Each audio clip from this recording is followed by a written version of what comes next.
파스콘 통일교 문화 인사드립니다. 금요 파스콘의 단상 현월TV 연목사입니다. 예, 한 주 만에 다시 또 2주 만에 파스콘의 단상으로 돌아왔습니다. 예. 참 하루하루 힘겹게 버틴다 이런 표현이 좀 옳을 것 같아요. 여러모로 좀 신경 쓰고 살펴야 될 것들이 많지만 그것이 마음처럼 현실에서 잘 이루어지지 않고 있고 굉장히 또 마음에 걸림이 될 뿐만 아니라 공고한 마음이 좀 많이 듭니다. 사람 사는 것이 참 비슷비슷하지요, 여러분. 뭐 달라 보여도 특히나 우리와 같은 서민들의, 대한민국을 살아가는 서민들의 삶이란 더 그러하다라고 봅니다.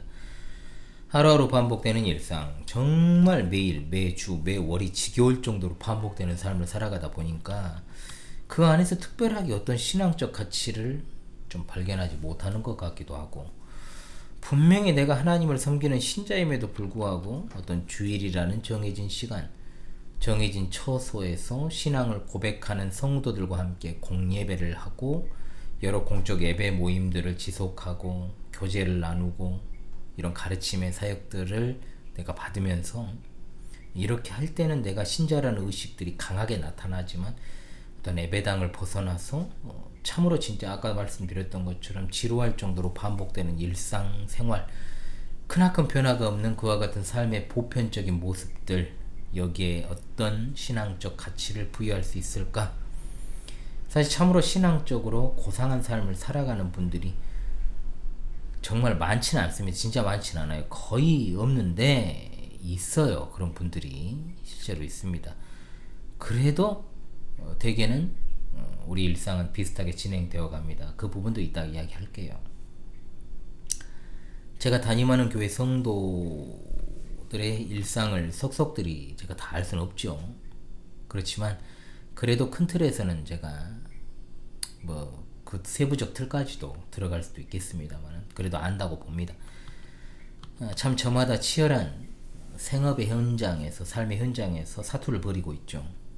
능숙하면 능숙한 대로, 여러 가지로 부족하면 부족한 대로, 하루라도 일하지 않으면 연명이 어려운 그런 어떤 삶 속에서 어찌 보면 피눈물 나는 여정, 그리고 그 가운데서 그래도 더욱 하나님과 친밀해지기 바라는 마음으로 목사가 던지는 이 사랑의 권면, 때로는 아플 수도 있어요. 책망, 질책, 그리고 또한 위로의 메시지를 던지지만 사실 우리 일상에 던진다고 하니까 그러네요. 위로의 메시지를 전달하지만 사실 우리 일상의 여정은 상당한 측면에서 종교적이라기보다는 비종교적 측면들이 훨씬 많죠. 일단 사람이 생활적으로 여유가 없으면 생각에도 여유가 없습니다. 분명하죠. 그건 어쩔 수 없어요. 제가 누구보다 잘 알죠, 그걸. 예, 우리 중에는 그잖아요. 우리 중이라 하면은 저는 이제 제가 실제로 울타리 안에서 제가 먹이고 돌보는 양들을 기준으로 이야기할 수밖에 없어요. 자, 우리 중에는 내가 하고 싶어요 어떤 일을 하는 사람보다는 하지 않으면 안 되기 때문에 하는 사람이 대부분입니다. 대부분이 아니라 100%입니다. 그런 어떤 고단한 일상을 살아가는 성도의 일상을 떠올리면서 깊이 생각하면은 사실 눈물도 많이 나고 가슴도 먹먹해지고 참 그렇습니다. 일단은 저도 한 집안의 가장으로서 결격 사유가 분명하잖아요. 역할을 제대로 못하니까. 가장이 뭐하는 사람입니까? 예전 기준으로 하면은 월급 봉투 가져다주는 사람 아니에요? 가족 구성원들이 그 삶을 유지해 나갈 수 있도록 필요한 재화를 공급하는 것이 가장의 역할이고, 가장의 월급 봉투를 기다리고 바라잖아요. 아무리 시대가 바뀌어도 그것은 분명한 사실이죠. 가장이잖아요.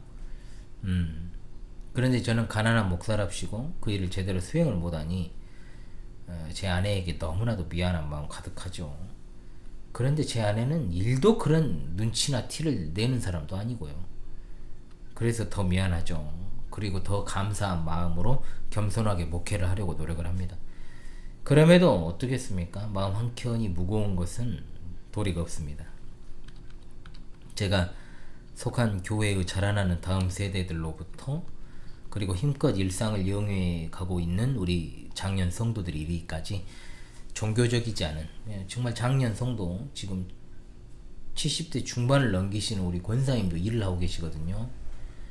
다 열심히 살아요. 진짜 힘겹게 사투를 벌이며. 자, 종교적이지 않은 어떤 그야말로 일상의 삶의 터전인 가정, 직장, 학교, 사회를 중심으로 이루어지는 어떤 사적이고 또 공적인 경험 그리고 인간관계를 총망라해서 우리는 네 글자로 표현하죠. 일상생활. 줄여서 일상. 이와 같은 어떤 일상생활이라고 하는 것은 사실 누구도 부인할 수 없는 보편적인 세 가지 특징을 가지고 있습니다.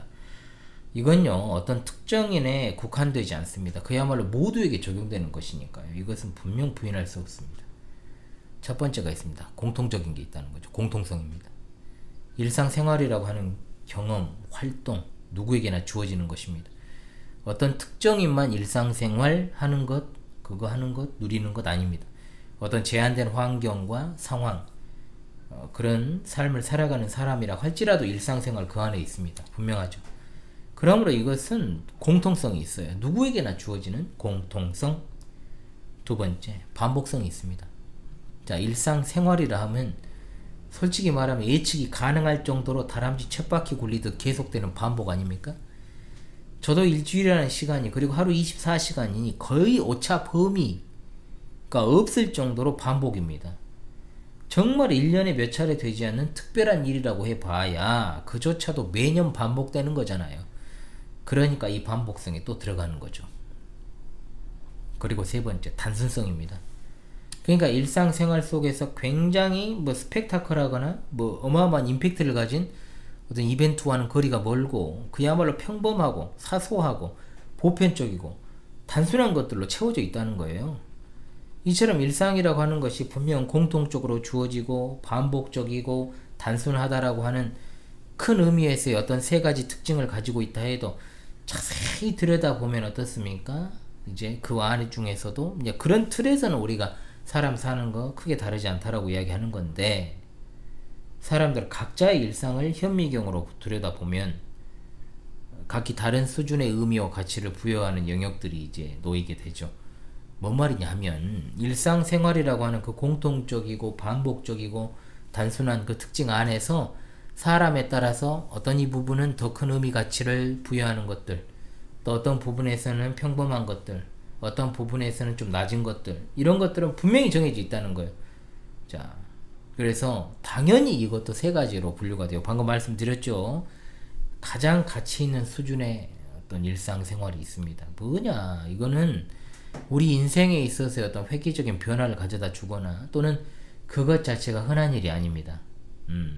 흔한 일이 되면 안 되는 것들 있잖아요. 가치적으로 봤을 때 굉장히 높은 의미를 갖는 것들. 뭡니까? 결혼이죠. 결혼. 그 중에 제일 대표적인 게 결혼 자주 하면 안 되잖아요.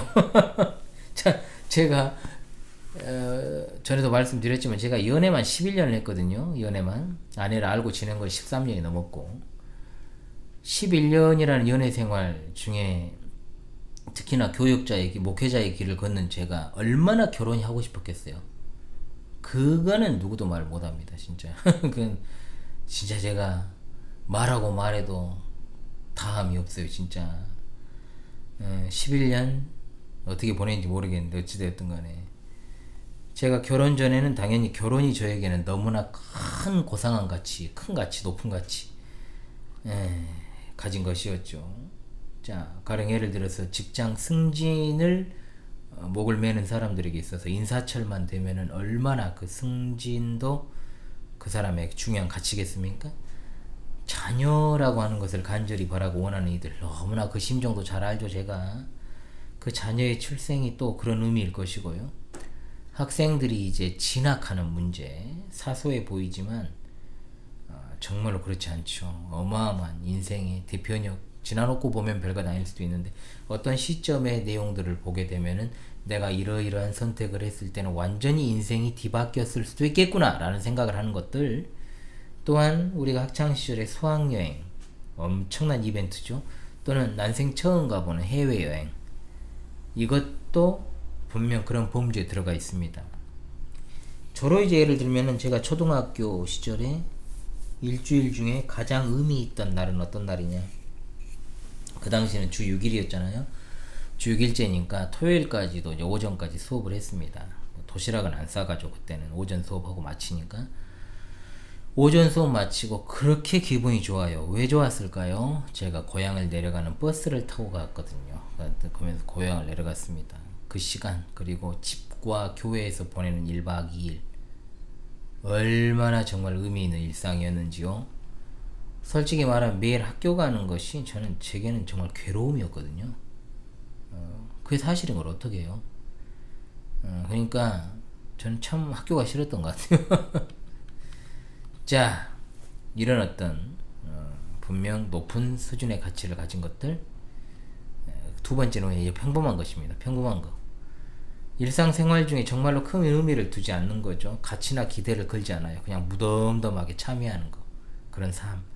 눕고 일어나고 먹고 마시고 싸고 또 묻고 답하고 생각하고 느끼고 진짜 짜여진 각본대로 행동하는 듯한 패턴. 진짜 이건 다 평범한 거잖아요. 일상생활이라고 하는 것을요, 우리가 진짜 만일 내가 알지 못하도록 아침에 일어나서 내가 밤에 잠자리에 누울 때까지 딱 찍는다? 그러면 여러분 진짜 심심할 거예요. 그거는 다큐도 안 되죠. 그잖아요. 심심할 거예요. 왜? 너무나 평범하니까. 자, 이제 세 번째 낮은 수준이 있어요. 가장 낮은 수준. 자, 이 부분은 은밀한 수준이라고 해둡시다. 왜냐하면 누가 알아서는 안 되는 영역이니까요. 은밀한 부분. 죄된 영역입니다. 영역. 죄짓는 삶이죠. 요즘 시대로 이야기하면 성적 비위, 부도덕, 또 이상한 성 정체성이 있다거나 또는 몰래 뒤로 와이로를 받는 거, 뇌물이요. 자, 부정행위, 탈세나 편법으로 부당한 이득을 편취하는 행위, 심지어 일상처럼 짓는 죄지만 그렇다고 해서 남에게 공개되어서는 안 되는, 그리고 그것이 엄청나게 어떤 사회적 파장을 일으킬 만한 것은 아니지만 분명 은밀한 죄된 영역. 물론 죄라고 할 수 없지만 또 어떤 가치를 부여하기 어려운, 이 중에서 또 이제 순번은 있어요. 가치 부여하기 어려운 영역. 뭐냐? 욱하는 기질, 운전 중에 욕하는 거, 혼잣말, 다른 사람의 답답한 모습을 보면서 그걸 뒤에서 몰래 그냥 평가하는 거, 윤리와는 무관하지만 조금 더러운 자기의 생활 습관도 있을 수 있잖아요. 불결한 방 상태, 배설, 그때그때 설거지 하지 않아서 쌓여져 있는 설거지통, 음식물 쓰레기 처리 방법, 손톱 물어뜯기, 코딱지 파서 몰래 어디다가 묻히는 행위, 그리고 음식 먹을 때 막 흘리는 거, 그리고 입을 긋다 단속을 안 해가지고 뭐 묻히고 다니고 막 이런 거 있잖아요. 그리고 떡져 있는 머리 안 감아가지고, 이제는 내가 용납을 못하죠, 아이들. 이런 어떤 불편하고 낮은 수준의 일상, 공개적이지는 않더라도 이런 게 있다는 겁니다. 상황이 이러니까 사실 일상에 어떤 신앙적 가치를 부여하지 않는 게 어찌 보면 당연한 것처럼 여겨져요. 정확히 말하면 아예 연관 짓는 것 자체를 안 한다는 거죠. 정말 신앙생활 하면서 곰곰이 이 문제를 생각했을 때 이것은 이런 문제와 연관이 있는 것 같아요. 진짜 신앙 습관도 습관인데 인간의 어떤 기질적 특성이 더 가깝다라고 봅니다. 즉 이미 말씀드린 일상생활의 어떤 세 가지 특징이 있었잖아요. 공통성, 반복성, 단순성. 아무래도 이것 자체에 어떤 신앙적 의미를 두지는 않는다는 겁니다. 비신앙 영역에 두고 일단 살아가요. 그러면 뭐가 신앙적 영역이냐 아시잖아요. 쉽게 말하면 여러분 다 알잖아요. 이거 내가 간절히 바라고 원하는 것이 이루어졌을 때, 또는 내가 정말로 극적으로 어떤 위험으로부터 구조되거나 구출되었을 때, 어떤 만남을 앞두고 있거나 어떤 상황을 맞이했을 때 나의 어떤 평생 배필을 만나게 되거나, 또는 상황이 기가 막히게 딱 들어맞고, 저도 이런 경험 많죠. 그렇게 했을 때 그걸 갖다가 신앙과 연관시켜서 생각을 하고 하나님의 섭리를 이야기하죠. 또 하나님의 인도하심을 이야기하고 보호하심을 이야기한다는 겁니다. 그러다 보니까 정말 어떤 이런 진짜 솔직히 말하면 많이 일어나지 않는 비상한 것, 이런 것 외에는 아예 신앙적으로 접근하지 않아요. 일상을 그냥 바라보는 거죠. 또 거기에 어떤 의미를 두는 것 자체가 안 돼요. 잘 하질 않아요. 그러니까 앞서 말씀드린 평범한 수준에서 이루어지는 모든 것들에서 우리는 신자로서 자기 삶이 비신자와 특별한 차이점이 없다라고 생각을 하고, 아주 가끔은 때는 빈번하게 때로는 권태감도 밀려오고 허무감에 빠지는 일도 있습니다. 이것 또한 진지하게 살아가는 사람에게만 오는 것일 뿐이요, 시간이 지나면 언제 그랬냐는 듯 똑같습니다. 평범한 수준이 그렇다 보니까 아까 말씀드린 대로 어떤 죄 짓는 영역이라든지 은밀한 측면이요, 불편한 수준에 있는 일상에서는 아예 뭐 신앙과는 담을 쌓고 살 수밖에 없죠. 그러니까 이중적이고 위선적인 형태들이 나오는데, 이거는 철저하게 CCTV에 담기는 게 아니고 내면의 문제잖아요. 어떤 적어도 CCTV로부터 자유로운 은밀한 공간에서 이루어지는 일이기 때문에 신앙적으로 거기에 가치를 더 부여하지 않게 되는 겁니다. 이제부터가 중요합니다. 왜냐, 이제부터는 종교적인 영역이라고 보통 불리우는 실제로 저와 여러분의 과거 또는 현재의 모습일 수도 있거든요. 보통 종교적 영역이라 하면 두 가지로 나눕니다. 어떤 영역입니까? 사적 경건의 영역과 교회적, 즉 공적 경건의 영역으로 나눌 수가 있습니다. 사적 경건의 영역은 그야말로 여러분 개인적으로 집에서 내가 성경을 상고하고 기도하고 경건의 시간을 갖는 등이 그 일이 되겠죠. 공적인 경건이라고 하는 것은 주로 주일에 집중되는 공예배, 또 공적인 예배 모임, 교제가 포함될 것입니다. 문제는 뭐냐, 그와 같은 시간을 제외하고는 모두 신앙과는 무관한 영역으로 다 취급을 해버릴 때가 있다는, 말은 그렇게 하지 않아도 그렇게 살아요. 어찌되었든 실제로 우리 자신의 의식이 그와 같은 신앙적 인들과 관련되어 있는 그 시간만 신앙적 가치를 부여한다 이 말입니다. 아닌 것 같아도 상당히 많습니다. 이런 모습들이 바로 이와 같은 어떤 경향이 이원론적 태도에 불을 붙이는 겁니다. 대표적인 게 가령 이런 거잖아요. 신앙의 의미 자체를 그리스도인들만 한정해서 그 영역에서만 찾다 보니까 자신도 모르게 사실상 이원론적 태도로 살아가는 거.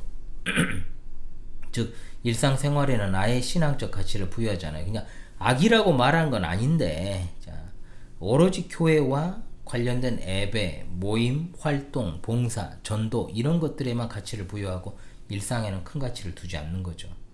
이와 같은 사람은 오로지 그리스도인으로서의 그리스도인들과만의 그 영역에만 관심을 가지고 비그리스도인들도 함께 할 수 있는 영역은 그야말로 큰 의미와 가치를 두지 않는 거죠. 미안하지만 이 사람은 이원론적 신앙 태도가 강한 사람이죠. 문제는 우리나라 상당수 이른바 교회 내에서 신실하다라고 하는 신자들은 이런 모습이 굉장히 많다. 솔직히 말하면 대다수다. 두드러진다. 저는 이런 이들을 독실한 크리스천을 가장한 이원론자라고 저는 부르거든요. 이런 부류는 보통 요즘 같은 어떤 정치 이슈가 두드러질 때는 굉장히 극단으로 갑니다. 기웁니다. 건강하지가 못하니까 신앙이. 자, 그 이야기는 차차 하기로 하고요. 할 일이 많습니다. 이제 할 말이 그것도. 일단 우리가 일상생활 자체를 부정하는 식의 양태가 굉장히 보편화된 환경에 살아가고 있어요. 도대체 어떻게 하면 일상생활에 가치를 부여할 수 있을 것인가? 그리고 솔직히 제가 발견한 현실에서의 어떤 신자들의 극과 극의 모습들을 어떻게 바라봐야 될 것인가? 허심탄회하게 이야기하고 싶습니다. 일단 일상생활은 분명 말씀드립니다. 하나님을 향한 신앙의 현장입니다. 자, 이거 분명 부인하면 안 됩니다. 나의 일상생활의 단면들을 보면서 좀 단순하게 하나님을 모르는 자들과 다를 게 무엇인가, 이런 자조 섞인 태도로 일관하지 마세요. 이제는 앞으로. 그리고 그리스도인으로서의 활동들에만 가치를 두고 그 외에는 아예 싸그리 무시하는 그 이원론적 태도거든요. 그게 좀 어쩔 수 없어요. 우리가 그런 환경에서 자라와서 한국교회 풍토에서 토양에서 그렇게 자라왔지만은 이제는 거두자고요. 그걸 갖다 버리자고요. 우리가 일상에 보다 적극적인 가치를 부여해야 됩니다. 이런 것은 좀 한국적인 토양이 아닌 곳에 있는 분들은 좀 자유롭습니다. 그렇지만 저는 한국에서 목회를 하고 있잖아요. 일단 우리가 너무나도 잘 아는 하나님의 말씀은 우리 일상이 가지고 있는 가치를 정확하게 정의를 해줍니다. 우린 잘 알아요, 이 말씀들을. 그런데 잘 적용을 안 해서 문제지. 우리의 모든 일상은 다 하나님의 창조하신 것들로 이루어져 있습니다. 골로새서 1장 16절 말씀, 만물이 그에게서 창조되되 하늘과 땅에서 보이는 것들과 보이지 않는 것들과 혹은 왕권들이나 주권들이나 통치자들이나 권세들이나 만물이다 다 그로 말미암고 그를 위하여 창조되었다라고 했습니다. 또한 만물이 그의 말씀으로 유지되고 있다. 17절의 말씀, 또한 그가 만물보다 먼저 계시고 만물이 그 안에 함께 섰느니라. 히브리서 1장 3절, 이는 하나님의 영광의 광채시요 그 본체의 형상이시라.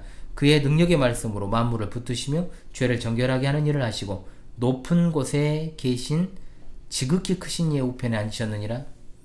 아울러 그분의 십자가 보혈로 하나님과 화목되었다라고 하는 사실. 골로새서 1장 20절입니다. 그의 십자가의 피로 화평을 이루사 만물 곧 땅에 있는 것들이나 하늘에 있는 것들이 그로 말미암아 자기와 화목하게 되기를 기뻐하심이라. 아멘. 따라서 우리는 고린도전서 10장 31절 그런즉 너희가 먹든지 마시든지 무엇을 하든지 다 하나님의 영광을 위하여 하라 하신 말씀과도 같이 하나님의 영광을 위해 그리스도의 이름으로 성령 안에서 해야 하고 일상생활을 비롯하여 무슨 일을 하든지 골로새서 3장 22절로 23절의 말씀과도 같이 마음을 다하여 주께 하듯 하고 사람에게 하듯 하지 말라고 말씀하였습니다. 그야말로 일상생활이라 함은 하나님의 영광을 반영하는 자리, 우리 신앙의 기치를 드높이는 현장이 될 수 있다. 따라서 일상은 훈련의 장이라고 할 수 있는 겁니다. 우리 주님은 우리에게 어마어마한 약속을 하시고 승천을 하셨지 않습니까? 내가 세상 끝날까지 너희와 항상 함께 있으리라 하시니라. 그럼 이 말씀이 여러분 너희들이 예배할 때 함께 하겠다, 교회에서 활동할 때 함께 하겠다, 그리스도인들과 모여서 너희들이 기도할 때 내가 함께 하시겠다라는 말씀입니까? 그렇게 생각하는 신자는 여러분 단 한 사람도 없을 것입니다. 우리 주님께서 부여받으신 것은 17절에 나오잖아요. 하늘과 땅의 모든 권세입니다.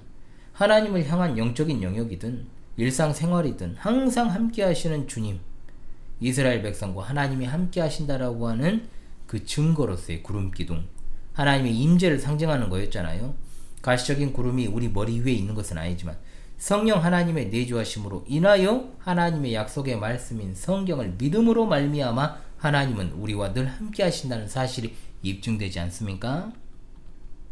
따라서 신앙적인 가치라고 하는 것, 보통 우리가 영적인 일이라 부르는 것들이 반드시 비상하고 드라마틱하고 굉장한 어떤 활동이나 경험들로 그런 어떤 의식의 총체 속에서 나타나는 것이 아니라 너무나도 평범하고 또한 반복되고 단순한 일상 속에서도 하나님이 함께 하신다는 사실을 우리가 잊어서는 안 되는 겁니다. 우리가 성경을 읽을 때 언제나 행간도 잘 읽어야 할 필요가 있어요. 뭐냐, 가령 요셉이 이집트로 팔려가서 보디발의 집에서 가정 총무를 하는 그 세세한 업무의 과정들이 성경에 상세히 나와 있지 않잖아요. 그리고 그가 가정 총무로 발탁되는 그 어떤 에피소드가 나오는 것도 아니고, 그럼에도 불구하고 그는 충실하게 그 일을 수행했고 하나님은 그와 함께 하셨고, 그가 억울하게 진짜 누명을 쓰고 감옥에 갇히게 된 2년이라는 시간의 과정이 다 나오진 않지만 하나님께서는 그와 함께 하심으로 그가 또 거기서 또 일을 하잖아요. 하나님의 일을. 하나님은 그와 함께 하셨고, 모세가 미디안 광야에서 보낸 40년의 양치기 생활 어떻습니까? 그야말로 반복에 반복이 더해지는 일상 아니었겠어요? 하나님은 그와 함께 하셨습니다. 다윗이 평생의 대적 사울의 신하로 살아갈 때도 하나님은 함께 하셨고, 그의 여정 가운데 결국 사울에 대한 두려운 마음이 들어 블레셋 사람들의 지방이었던 시글락에서 사실상 아기스 왕의 소하로 1년 4개월을 보내잖아요. 그와 같은 그 여정에서도 하나님께서 함께 하셨던 것 분명하죠. 당연히 어떤 특이한 상황이나 극적인 상황 속에서는 조금은 불편한 상황일지라도 신앙적 가치를 찾으려고 하는 모습들을 우리가 확실하게 제거를 해야 된다는 거죠. 자, 그렇잖아요, 여러분.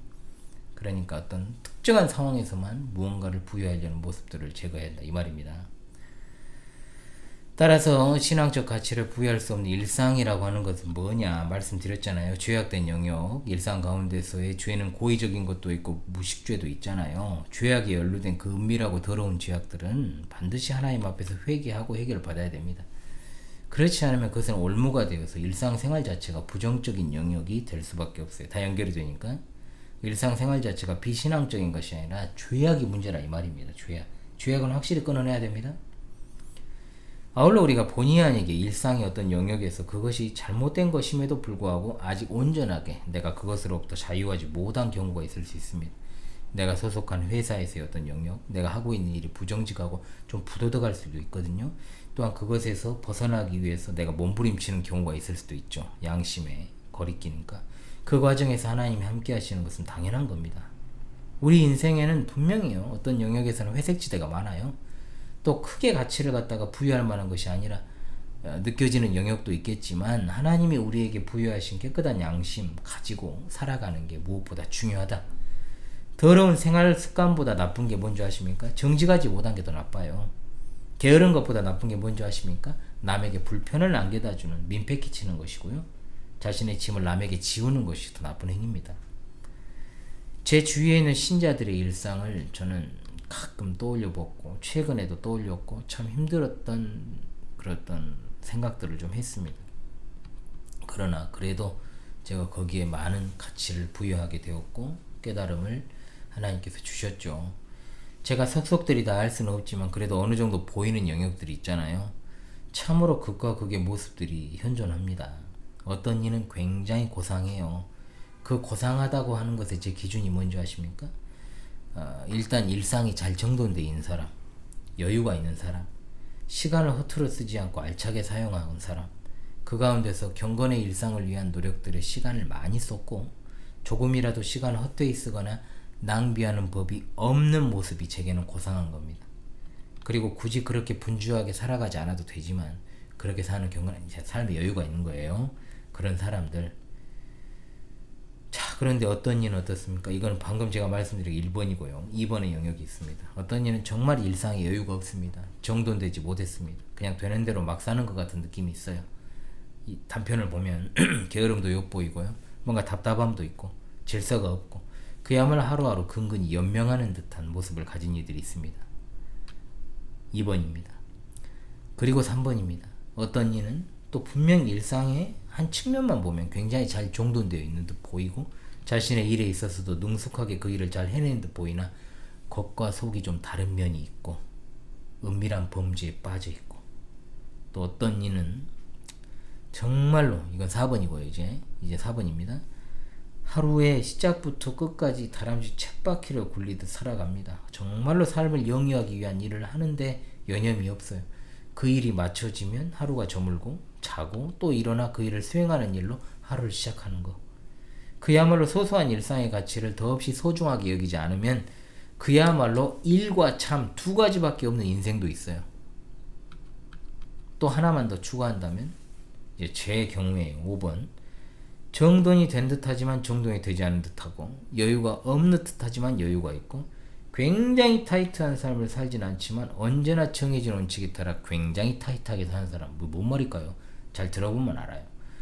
제가 말씀드린 저를 포함한 이 5부류 중에 문제는 이제 3번이에요. 제가 중간에 뒀잖아요.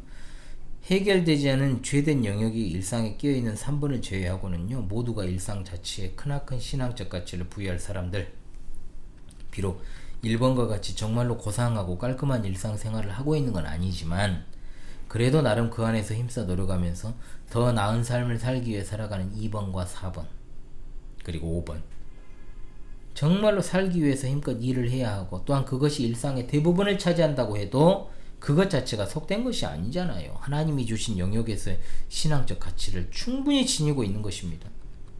반드시 교회적인 영역과 그런 어떤 활동에서만 신앙적 가치가 있는 것처럼 영적인 의미가 있는 것처럼 생각하는 이원론적 풍토와 내재된 의식들 반드시 우리가 해결해야 되고 해결할 수 있습니다. 목사인 저도 분명히 나의 삶이 양들의 유익을 위해 쓰임받는 삶이라고 하는 자부심은 있지만 그렇다고 해서 다른 이들보다 더 고상한 삶을 살고 있다고 생각하려고 하지 않습니다. 그렇게 생각하지도 않고요. 솔직히 말하면 제 눈에는 정돈된 삶이든 그렇지 못하지만 정말로 노력하는 삶이든 모두가 충분히 가치가 있는 삶을 살아가는 신자들의 모습이다. 다만 조금은 더 정돈된 규모 있고 질서 있는 일상을 살아가면 더욱더 하나님의 함께하심을 잘 만끽하지 않을까 하는 바람은 있죠. 우리는 언제 어디서나 하나님께서 함께하신다는 것을 잊지 말고 이후로는 종교적 영역의 활동과 행위에만 가치를 부여하고 대부분의 시간을 보내는 일상생활, 반복되는 그리고 공통적인 그리고 단순한 그런 어떤 그 생활의 가치를 두지 않는 태도 버립시다. 이와 같은 측면에 대한 인식 전환에 오늘 파수꾼의 단상이 조금 도움이 되었다면 그것으로 이번 주 파수꾼의 단상 의미가 있었다. 자평합니다. 그리스도 안에서 참된 자유를 누리는 새 언약의 백성들에게 일상에서 절대로 속된 영역 그리고 거룩한 영역 따로 있지 아니합니다. 주께서 사랑하신 우리 파수꾼 동지들의 교회적인 활동, 공적인 활동과 일상생활이 모두 하나님 앞에서 크게 가치 있는 것으로 쓰임받고 또한 그렇게 살아갈 수 있기를 바랍니다. 우리의 일상은 충분히 가치가 있습니다. 여러분, 지금까지 금요파수꾼의 단상 히어널TV 윤목사였습니다. 여러분 한 주간도 참으로 예 많이 쓰셨습니다. 감사합니다.